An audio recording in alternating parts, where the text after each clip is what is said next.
Hey there, Assalamu alaikum everybody. Hope you guys are doing good. Before we get started with the video, I want to introduce you guys to Hira Charity. Hira Charity is working with widows across Kashmir and Nepal. They're trying to build homes for them. One really important point about this charity is that they have zero admin cost. You know all your money, all your sadaqah is going towards the right thing.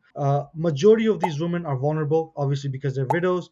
So that's why it's more important for us as brothers, as men in society, and also if there's sisters watching, for us to help them out as much as possible. Now, these homes are being built in the smartest way possible. They're finding the best candidates and then building for them. So there's long-term sustainability for your charity. The homes are ranging somewhere around 4,500 to 5,000 Canadian dollars. So they're getting something decent, but it's not super expensive. So more people are being benefited by this. They've already built 15 homes in Nepal and Pakistan for widows. There's 5 more coming, inshallah, in the next few months, and they're continuously working hard to bring as much more possible. Usually, they work for 2 bed plus 1 kitchen, water plus basic furniture for these widows. Now, if you're interested in giving sadaqah to this charity, I'll put everything in the description below. Please check it out. Hiracharity.com is the website, and then the other link is for the actual sadaqah or donations or fitra, whatever you want to give, zakat or whatever it is, you can give through there. Now let's get started with the video.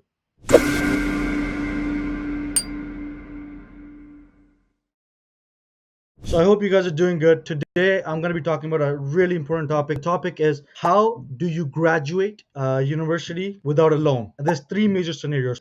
One being going into your university with the mindset that you don't want to graduate with a loan. And so you prepare when you're 16, 17, 19. Okay. And then the second is, well, you started university, you've taken the OSAP, you've taken the loan. How do you graduate without a loan and without paying riba? And then the third one is when you graduate, you have this loan. How do I get out of this ASAP, and how do I not pay riba on it? My goal, honestly, is to help Muslim youth graduate with more financial security and without having to pay riba. Because alhamdulillah, I have been able to achieve graduating without riba. This is only a rahmah of Allah upon me. There's nothing that I could have done. But on top of that, I've also helped a few other brothers and sisters to graduate without riba. And if they've graduated with riba or the loan, then they, how do they get around to make sure that they pay off as soon as possible?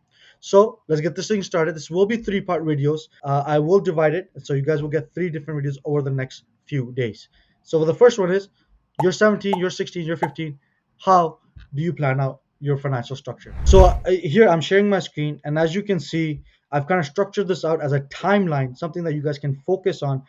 Obviously, this is not a clear-cut black and white type of answer. You will have to take this document. This will be in the link below, and you're going to have to manipulate it for your own needs. Okay, obviously I'm not going to give you guys access to the direct link.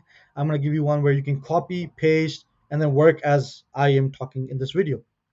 So before going into post-secondary, starting post-secondary with OSAP, and after graduating your post-secondary, which is university, college, whatever you want to call it. So we're going to do, before going into post-secondary, okay, some life considerations that you need to have. You need to be 16, 17, 18 while starting with this. If you're already above that, then the next few videos are for you. Not saying you can't watch this video, and you can, please, if this video can help some other brother or sister graduate without a loan, then alhamdulillah, graduate without any riba paying, alhamdulillah, why not, right? So you can share with them what you want to do in post-secondary, and this is very important, right? I don't want you to be someone who's like in grade 12 not knowing what you're doing with your life. This will not work out for you very well. You need to know exactly what you're doing by grade 10. And how you're going to do that is by actually attending all of the uni fairs at grade 12 at grade 10, and be going to the different universities at grade 10. What I also recommend is, in the summertime of grade 10, try to reach out to people who are already in careers that you want to be, so you can see their lives and you can talk to them. A 2-hour conversation could potentially save you 2 years of time waste. Quote that. You can write that. Ahmed Jawa. 2 years of conversation can save you from 2 years of time waste. All right.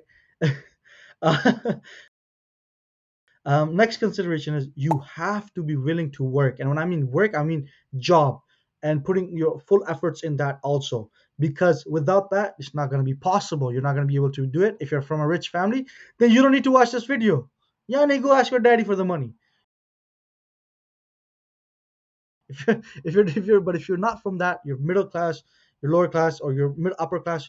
Even if you're upper class, bro, you got to be the one to go for this to pay off your own loans and structure your financial situation that you can graduate without a loan. And the most important thing is get your parents' permission before you do anything.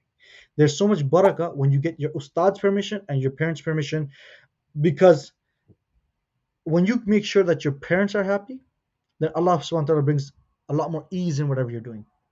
Okay, so start this off. All right, I'm gonna go focus on this. You're grade 10. Okay, you're in grade 10. You're 16 years old. Your first focus should be school and subject discovery. What does subject discovery mean? Exactly what I was talking about. Know what program you want to do in university and college. So you need to go out and try your best to figure out what's happening in your life, right? In that sense. Your second focus is get a job. Now, Ahmed, I'm only 16 or I'm only 15. How do I get a job? I'll explain to you. When I was 15 years old, I printed out 30 posters, 30 resumes. I went around all of the retail stores across, within a 1 kilometer radius, because I knew I'm gonna probably have to bus there or I'm gonna have to walk there, and I dropped off my resumes to each one of them. It's not only about dropping off your resume; it's about being professional enough that once you drop off the resume, you gotta make sure you gotta give 1 day gap or 2 day gap. You go back there and you say, "Can I talk to the manager again? Can I talk to someone in seniority who can make a decision on this?" And say, listen, I'm serious. Even if you want me to work part time, I can start with like that. I'm more than happy to work exactly however you guys want me to work with. And because I'm school, just don't keep in school time. But I'm after that, I'm all yours. And if they say no, no, we're not, this is the keywords. Mind, note this keywords down. And I'm gonna keep repeating this. Even if you can't pay me, no problem. I'm willing to volunteer for you for a week or 2 or 3. Doesn't matter how long. You can train me, and if you think I'm the right candidate at zero cost, you'll know right away, and you can keep me or you can let me go. Training is the most expensive thing for any business, even if it's retail or if it's a white collar McKinsey big KPMG dealer job. Training is the most expensive thing, because why? You're training people without any direct return on investment. It's a long term return on investment. So if you kind of give them that, I'll volunteer for a week or two, they'll be interested. Trust me, this works, because I've had 14 jobs in my life and I know how to get jobs. So there's this. Now, hopefully you get a job within when you're 15 years old and the summertime comes. This is before grade 11, I'd say. Yeah, before grade 11. You're in grade 10. Now you get a job. The goal here is that you work as many hours as possible while you're not doing any extracurriculars in high school. And this might sound wrong to you, but trust me, your job is your extracurricular. So you get a job, you start working, and as you can see here, your expenses should be around 3,600. And this I kept it as 12 months times 300. That's the expense of you maybe traveling a little bit for the job, you maybe eating some things outside sometimes per month, and some expenses that you have for your school. If you can reduce the cost even more and your expenses even more, amazing. Alhamdulillah. The revenue I put it as in regards to how much money you can make potentially from working after school and weekends, technically 40 hours a week in a place like McDonald's. So you're $2,700. This is after taxes that could come into your pocket. Now, you can say, and this is like you take out your taxes, you do your tax return, you get the money back. You're looking at somewhere around this, okay? Now, if you don't want to work that many hours, no problem. Take this chart and add the number that you want. There's no formula in the top five rows, so no matter what numbers you put, it won't adjust the numbers at the bottom too, which is these two. Now, you make that much revenue. I kept a float of $1,200 as cost, so $100 extra per month, because things come up. You gotta spend some money. It's okay. We understand. Phone bills, blah blah blah blah blah. So you take off the cost. You find out, you're 16 years old. You should be able to put $20,000 in your pocket because you're working full time and you're going to school. Now, before somebody says, "Oh, Ahmed, we can't do that. That's so difficult." No, it's not. I'm one of the examples. I've done it. It's not that difficult at all. Actually, you stay focused and you work. Now, let's just say you say, "Okay, fine. I don't make that much. I only make 15K." No problem. You should make 15K that year, but you should at least save upwards of 10K. Stop spending money on things that you don't need. You do not need a car in grade 10 or 11 or 12. Okay? So you save that much money, you go to the next year. Next year, because it is grade 11, you need to focus on extracurriculars, but you make your job part-time. While you're doing this, you're also going to those university fairs, you're going to universities, and you're focusing on school because you need those good grades to get into those good universities. And you won't be able to do that if you're working a lot of hours, right? And then you have to have some extracurriculars so you can put them on your applications. So better universities give you your, accept your application. Now let's put that there. You say, okay, your expenses maybe move up a little bit because now you're going to universities, you're paying for TTC, the bus, the systems, the go bus, everything. So then you have to pay a little bit more money. But you should, because working part time, you should be able to make 7,500. Remember, if I said, which should be a little bit more than that. Actually, it should be about give and take 15,000 because you're working part time. But I'm just saying, let's just say you work half the time that you work in grade 10. You should be at 7,500. Now, let's just say you have the labor cost, you keep going on, you should have by the ending of grade 11 $12,000 in your bank. So you're starting off with a decent amount. Now grade 12 comes. Similarly, in grade 12, what you want to focus on is working a little bit, but also making sure that your cost is reduced. Why did I put 12,000 here? Is because by your second semester in grade 12, you should know exactly what you're doing, and you should have a job. Sorry, you should have all your acceptances.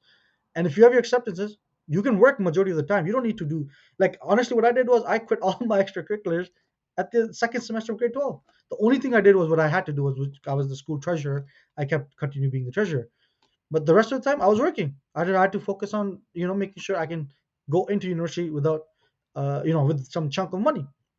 So you do that, and at the ending of that year, you should have made $6,000. In a conclusive, your 12,000 from before plus the 6,000, you should be around $18,000. Now let's just say you're not there, you're about $15,000. No worries, we can even go with that. The next thing is your first year comes. This is when life starts hitting you realistically. You need your first focus this year. First year should be school, enjoying yourself because you did work the last 3 years hard. So you need some time to enjoy yourself. If you do not enjoy yourself, you're gonna drain yourself out. Obviously, make sure it's halal because university has a lot of haram enjoyment. So make sure it's halal, and focus on scholarships and grants. Obviously, OSAP's gonna give you scholarship and grants, no problem. I understand that. But on top of that, you need to make sure that you're applying. Look, man, it's simple. There's $2 to $3 million every year in scholarship that no one takes. No one takes, and this is reported year after year after year. So why not do what one sister I knew in university? She used to apply to every single scholarship, and I think she got somewhere around 12,000 plus every year. So why not take the chance to do that? If you're a good writer, if you're not, even if you're not a good writer, bro, hint hint, nudge nudge, use ChatGPT, write these articles, write all these papers, write everything, whatever you need to write for the scholarships, submit them. And bro, once you make the first 10, the next 100 are still copy paste, copy paste, copy paste. So easy. And I also, alhamdulillah, was able to get scholarships. Plus, because of my grades were good. And that's what I'm saying. If you study, your grades are good, you're going to get scholarship anyways. Not accounting for scholarships in this paper. So if you do account for scholarships, it's even more money that is in your pocket. But let's just say there's not let's just say there's not enough um, scholarships that you get. We can focus on this as is. So the first year's expenses are 2,200. This is me saying if you're living on campus and your tuition. So about 11,000, 10,000, 9,000 for tuition, plus the rest for living on campus. Do not try to live in somewhere luxury or the lofts or your own apartment. You gotta get something that's like a room, a shared room. It's okay. You're still young. You can do this, and it's more fun this way. You have friends. You guys chill together, study together. You keep a float of 1,200. So that year, you're looking at somewhere around you losing $11,000. But because you had $18,000 in the bank, you shouldn't have felt that loss as much because you should have had one, uh, the money itself from the year before, and you should still be continuing working part time. As you can see, the 12,000 right here. So then you look at about your true bank balance is about 6,500. Same thing you do next year. You focus a little bit more on the second year for co-ops and internships. And if you get a good co-op, man, plus part-time job. I'm being honest with you. I had a part-time job which I used to manage a restaurant. I had my co-op that I was focused on, and I did something which not a lot of universities like. I was still doing my university also. I was doing some think courses on the side. Those bird courses, the fun courses, the courses that shouldn't be in your degree anyways. Anywho, they wanted to make money off of me. I was like, why not? I do those bird courses while I'm in co-op. So you do that at the same time, and you can potentially not make a huge loss that year. You can do a break even quite well. And as you can see here, Your revenue is somewhere around 24,000. That's because you're working part time and you have 4 months slash 6 months of co-op and internships. And then the 26,000 for if you're living across away from home. Obviously, this is keeping in mind you're living away from home. If you're not living away from home, your cost should be nowhere more than like 14,000, 15,000, right? Adding food, transportation, and tuition and books. So you can save even more. So then that year, you're kind of even lower now. You're at $3,300 only in your bank account. The next year you do something similar, you're only left with $100. Now, the year after this is your fourth year, which is your last year. So fourth year comes. You can focus on your university, and you need to focus on your university because fourth year and third year, technically speaking, is your master's numbers. If you want to pursue masters, if you want to pursue masters, you got to make sure your third year, fourth year GPA is decent. So focus on fourth year so that you finish off strong. Plus, this is your job application year, so you need to focus a lot more time on networking, finding jobs, making sure that you get something when you graduate. Now, because of that, I've put your revenue at 16,000. Obviously, you're not working as much. You are still working. As you can see here, for in the 7 year journey in the university time, I put dean, dean, dean, dean, because a lot of people, when they go to university, they actually start losing their religion, and religion is the most important thing here, right? So because you don't want to lose your religion, majority of your time should be education, deen, and working. That's it. There's no need for you to go out and partying, because when you do all that partying those 4 years, trust me, for the next 20 years you're going to be begging Allah for forgiveness because of those partying, and you're going to be regretting those 4 years of partying. Focus on graduating with the right degree, with the right GPA, and without a loan. So anyway, fourth year comes, you're focusing on school, your job application, and your dean and networking, so you can get a full-time job. Now this right here is $16,000. I put it as with the mindset that you don't get the job right after. But if you get the job right after, you're probably somewhere around 28,000, because you can, right as soon as you graduate in I think 4 months of decent job. Let's say your average salary is 60K, 50K, you'll make somewhere around 3,500 to about 4,000 a month. That's about 12,000 on top. So you're somewhere around 28,000 dollars. You have that. You use that money to pay off as much loan as possible. Now here you can see here I'm negative 300. No problem. That is the number that we're finishing off the fourth year with, negative 300. I'm pretty sure you can save some money somewhere. You can get some grants somewhere, and you can pretty much pay it off. Keeping in mind, this is you without applying to OSAP. Now, if you had applied to OSAP and you got the grants from OSAP, then honestly, you can pay off and you can probably graduate with something like $15,000 in your bank account. I said, you know what, if you're starting before post secondary, why go for OSAP anyways, right? Keep your heart clean, keep your place clean, because there is elements in Islam where it says don't even get into a contract that has riba on it. I do know that the ulama have given certain leeway to OSAP and student loans, but if you can stay as far away as possible, why not? Then the next thing is fifth year, and this is if you want to take fourth year off to just work. And you can just, I mean, if you do that in any one of these years, you spend 6 to 8 to about 12 months to just work, bro, you'll make enough money to pay off the entire rest of the thing, and you can graduate in fifth year. No problem. Not a problem at all. You can focus on graduating without a loan rather than on time. Because when you're 40 years old and your friend is 40 years old, but he took a riba loan and he's still paying it off, but you're 40 years old and you were 1 year behind him, no one cares. You're on the same job together. So focus on what's more important. Kat, if you also want, after grade 12, you can also take a gap year here, and you can work a lot more in this year before you go to university, before you go to first year. And what you can actually do is keep your expenses the same, 4,800, and you can potentially make all the way upwards of, like, because you're working that entire year full time, $27,000. You go into that with $27,000. I'll just kind of put that here just so the numbers add up itself. I'm gonna slide this across. Boom, boom, boom. You can see there you'll graduate with $26,000, somewhere around there extra. Graduate with your life is good, and as soon as you come out of your of university, get married. Take that $26,000 and pay for your wedding, a hak meher, and get an actually I would say it shouldn't even cost you that much. As a Muslim, Honestly, my wedding shouldn't cost you more than $2,000. But cat, I mean, I know how our Mashallah is, how our society is. Our society is very corrupt. Cat. So this is what I wanted to show you guys. If you're starting university, how do you want to start university from the age of 16, 17? If you're a parent watching this, show this to your kids. Motivate them. Let them know that this is possible. My Allah knows this, and may Allah bless that teacher in grade 12, in grade 11, who put it within my heart that yes, you can graduate university without a loan. And because of her, the mindset came that I will graduate, inshallah, from the sake of Rabb, from the rahmah of Rabb, that I will graduate without a loan. And this is literally one of the ways I did it. And I'm just showing it to you guys so maybe somebody can be benefited from it. I hope you guys like this video. Like, share, subscribe. The next two videos are going to be for the next two topics. Take care. Assalamu alaikum.